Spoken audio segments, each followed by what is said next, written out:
Hey guys, so originally I was going to start this video with this like dumb Halloween sketch where I was going to talk about how this book is like the scariest thing of my Halloween and how it's like horrible and there's like translation errors and a bunch of other stuff, but I'm just going to level with you guys.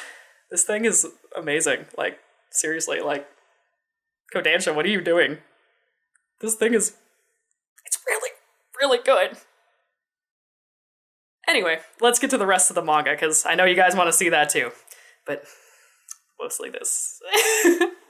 Here are the manga volumes I've collected over the past 3 months. There's some really, really good stuff here. So let's go ahead and get started. First, with Bride's Story, and look at that art. Oh my gosh. So first off, I gotta apologize to my friend Peter. He got these for my birthday a long time ago, and it's just taken me forever to put these on my manga pickup videos. So let's get started with this. Oh my gosh.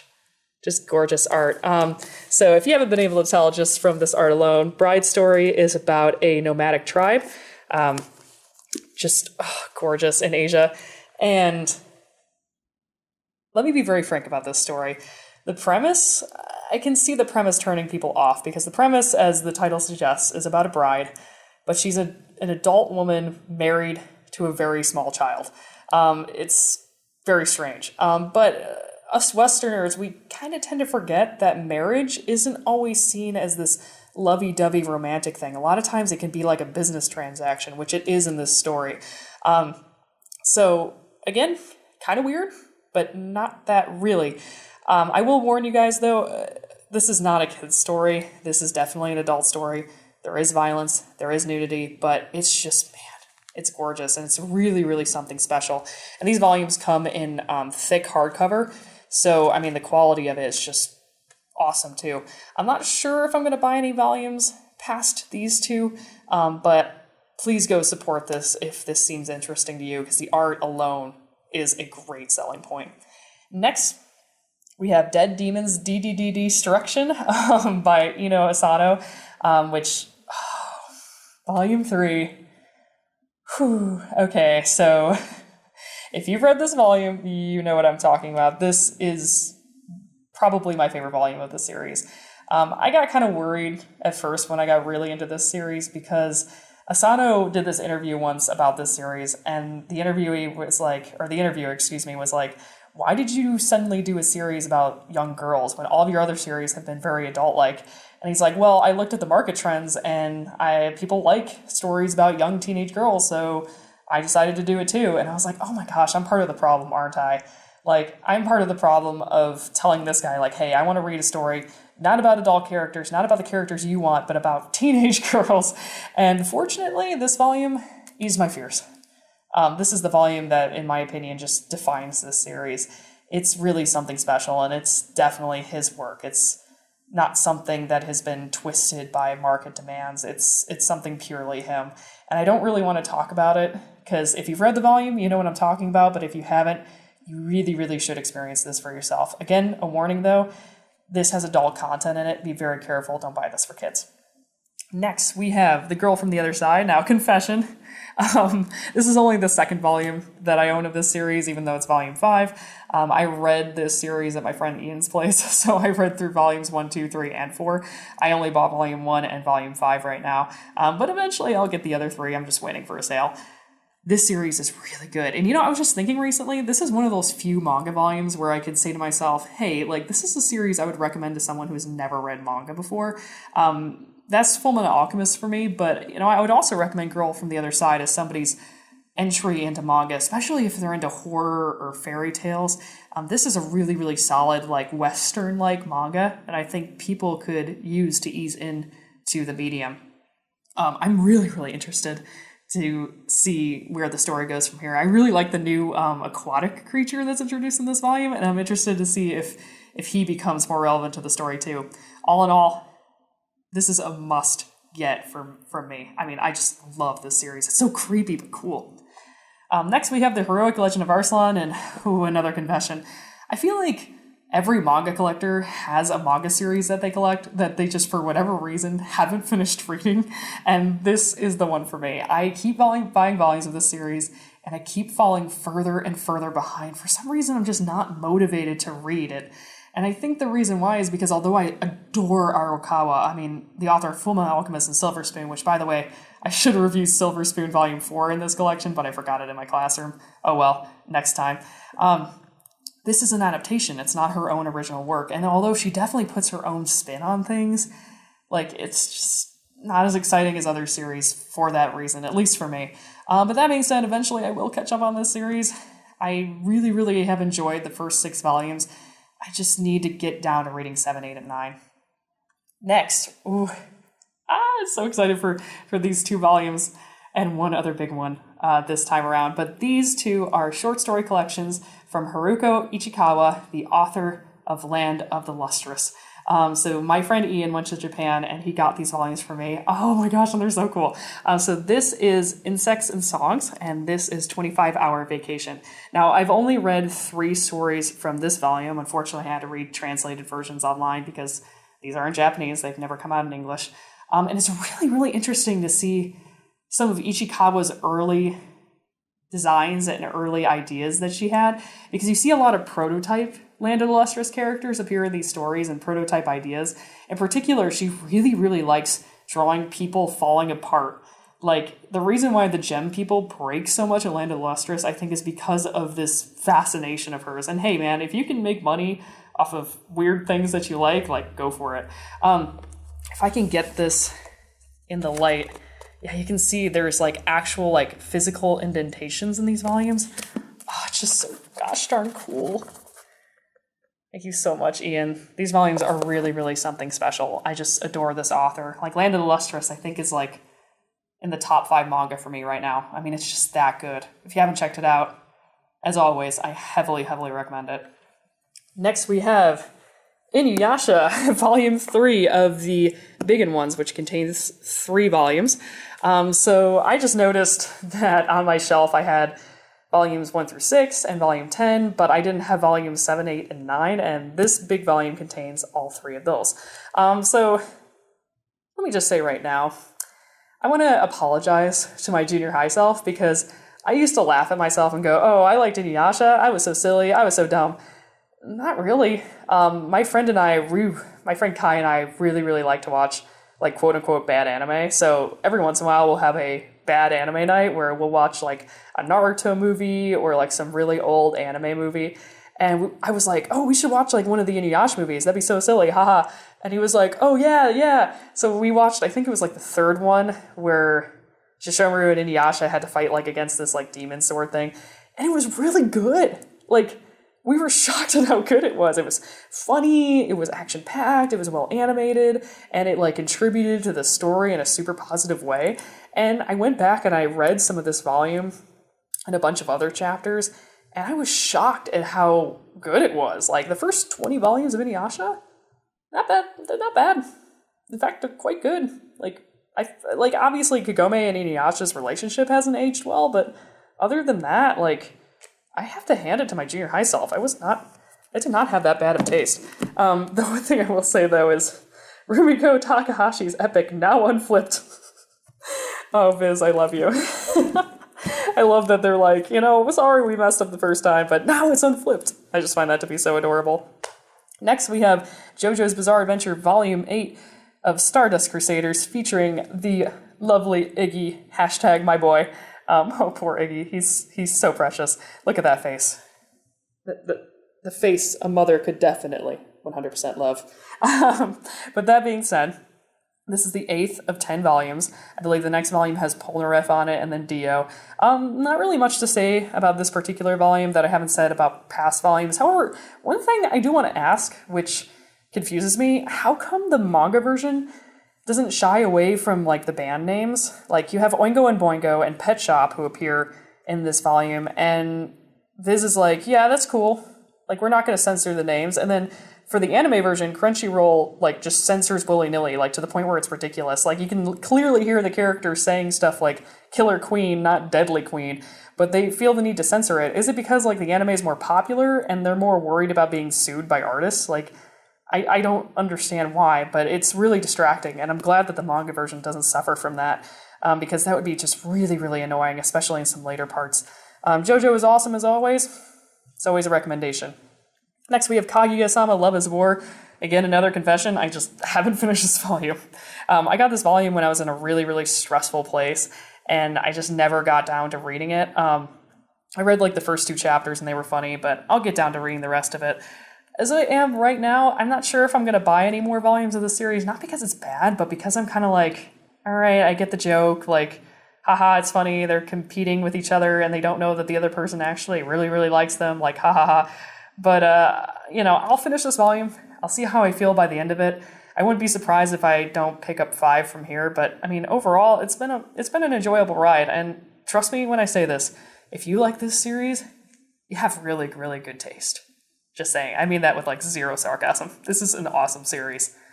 Next, My Hero Academia Vigilantes, Volume 2. So, as from last time, really wish Pop Step had a better outfit because I could not put this in my classroom purely because of Pop Step. It just makes me so sad because Crawler is legitimately one of my favorite My Hero Academia characters. Like, not just in this series, but in like the entire series. I just love him as a character. I think he's great. And Vigilantes actually is more accurate to superhero comics, in my opinion, than My Hero is, because these characters fight for justice, not because they're getting paid, but because they want justice. And I think it's really cool to like see like quote unquote actual heroes in the My Hero Academia universe. But all in all, again, it's just the Pop Step problem. Pop Step, why do you do this to me? Oh well. Next up, we have One Piece, and One Piece, so good. Big Mom, so good. Katakuri, so good. So good. I love Whole Cake Island. It's like literally my 3rd favorite arc now, which a lot of people might be watching this going, really, CJ? Whole Cake Island is your 3rd favorite arc? Why? Well, mostly it's because I'm grateful for it. Whole Cake and Punk Hazard, in my opinion, so far, Wano isn't finished yet. It's too early to tell. But Whole Cake and Punk Hazard have been the only, like, really solid, good post like time skip arcs that we've had in One Piece. I count Zoe as part of Whole Cake for those wondering.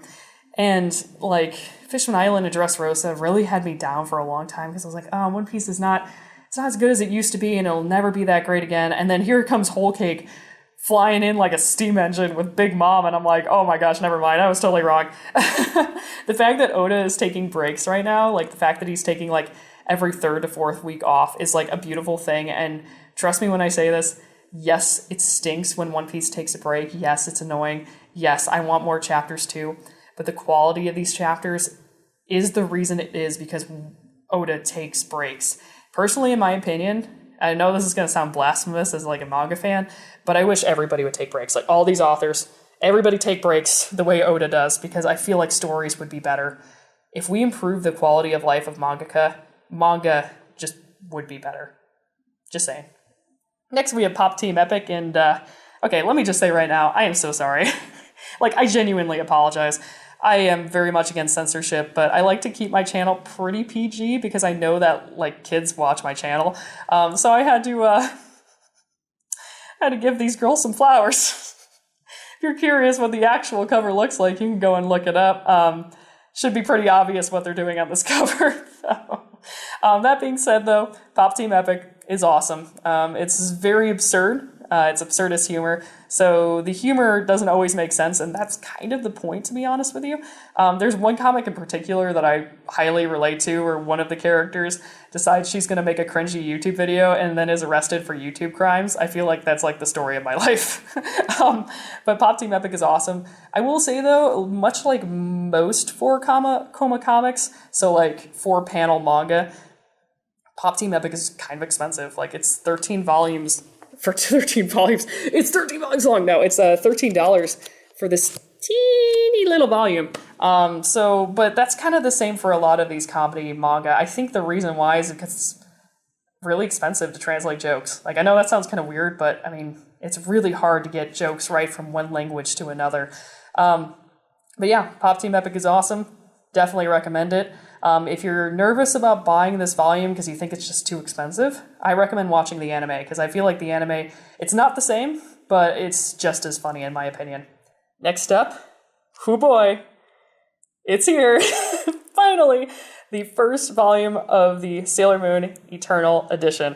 So this is the 4th edition of Sailor Moon that I own. kind of crazy. So let me go ahead and make a little comparison for you. So this is the first volume that Tokyo Pop ever published of Sailor Moon, although they were Chicks Comics at the time. Then we have the Kodansha version. So you can see there, a little bigger, but not that exciting. Then we have the Japanese edition of this same edition. Again, just look at that. Also, I gotta say, at first I didn't like the font that Kodansha chose for this edition, and then I realized, like, if you look at the Japanese edition, it's the same font they use. So, way to go, Kodansha. You did a really great job there.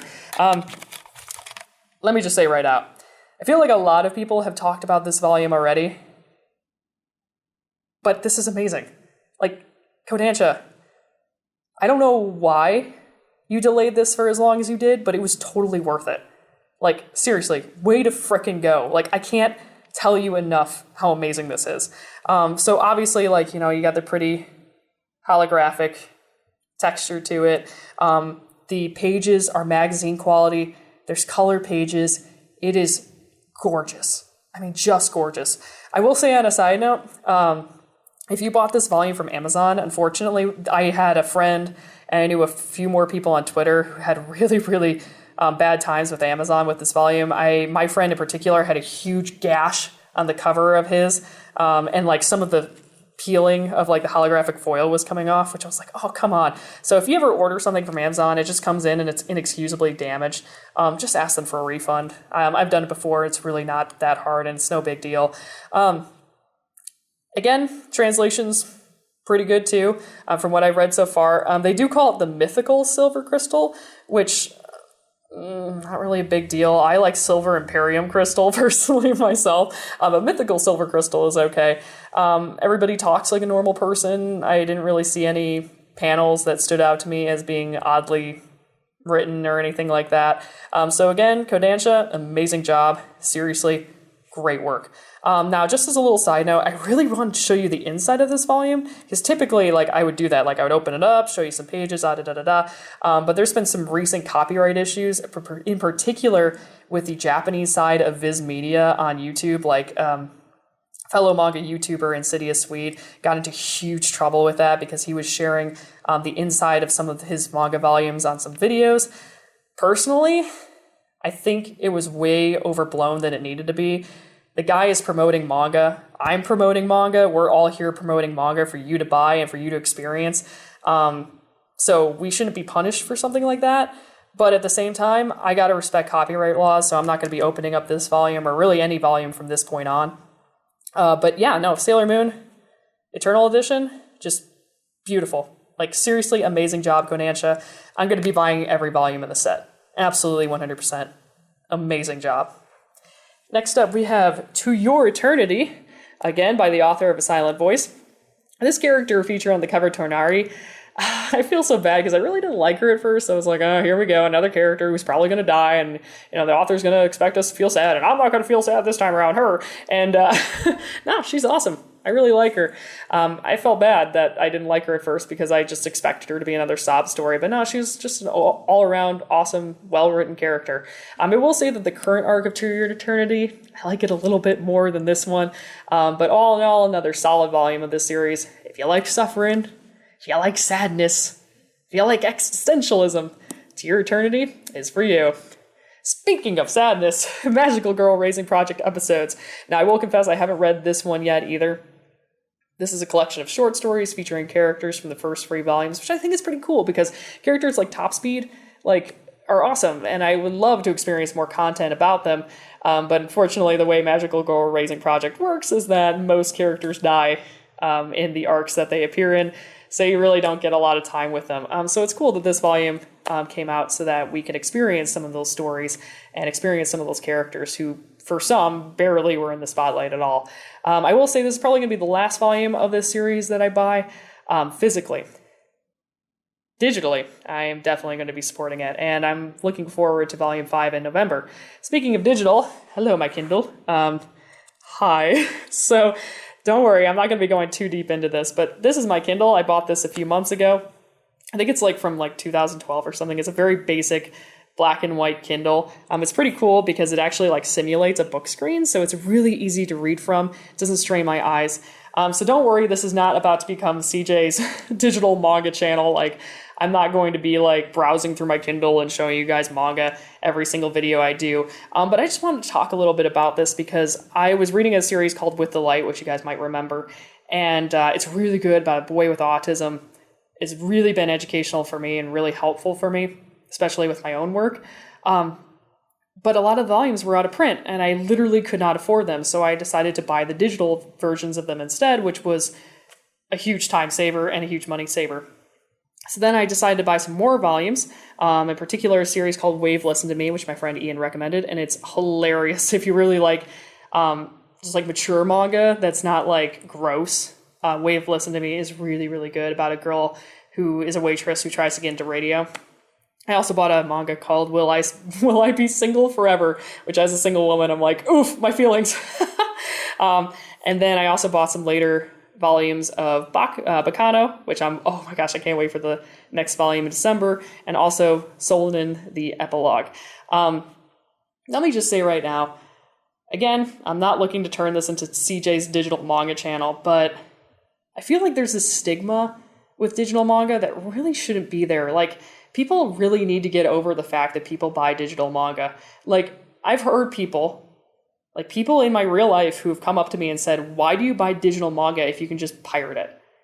Like, first off, like, even not looking from a moral standpoint, like, I buy digital manga because it's better quality. Like, the image is better, the translation is obviously professional, so most of the time it's better than scanlation. Not to mention, like, why is there a stigma against supporting the artists who give us the work we love? Like, why do people get weird with me when I tell them that I buy things? Like, when has there ever been a stigma against, like, not doing something illegal? Like, can I just say that? Like, that's just so weird to me. Like, I get, obviously, like, in the cases of, like, this short story collection, like, if you can't read Japanese, there's no real legal way for you to read this. So, like, I get, like, why people might want to turn to pirating this kind of stuff. But, like, give me a break. Like, come on. Like, is it wrong for me to be, like, this disappointed? Like, obviously, you don't have to be a freak like me and buy, like, tons and tons of manga. But at the same time, like, go out and support the series that you love. Because otherwise, there will be no series. There will be nothing if you don't support them. Like, come on. Thank you guys once again for watching this video. Thanks as always for supporting me. And now it's your turn. Please put in the comments below what you guys have picked up this month. I would love to hear from you, and also any suggestions you might have. And until next time, this is CJ, signing off.